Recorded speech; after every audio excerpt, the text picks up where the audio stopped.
এই প্রকৃতি স্বাধীন মানুষকে ভালোবাসে। আমি সেই স্বাধীন ভবঘুরেদের সর্দার, যারা একটা সময় আমার সঙ্গী ছিল, এখন আর পৃথিবীতে নাই। আমি সেই স্বাধীন চলার জন্য নিজের কক্ষপথ নিজে তৈরি করছি। আজকে আমি সেই কক্ষপথে আর যাইতে পারি নাই। এই পৃথিবী আমারই পার্লামেন্ট, অথচ সেই পার্লামেন্টে আমার কোনো কর্মচারী নেই। সব উচ্ছৃঙ্খল জনগণ, যাদের ব্যবহারিক শিক্ষা নাই, যারা অভদ্র বা বেয়াদব। এই পার্লামেন্টের ভিতরে একমাত্র মানুষে থাকতে পারে, কোনো অমানুষ নয়। আমি সেই আসমানেরও মালিক, জমিনেরও মালিক, দুনিয়ারও মালিক, অথচ আমি আজকে একা। আমার কক্ষপথে আমি যেতে পারে নেই।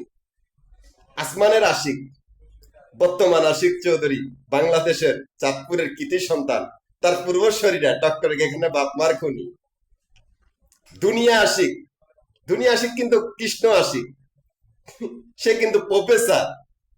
তারাও কিন্তু যে কোনো খুনের মামলার ভিতরে পূর্বশরীরা জড়িত।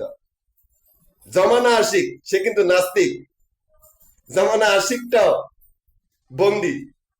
আমি কিন্তু আসমানেরও মালিক, জমিনেরও মালিক, দুনিয়ারও মালিক।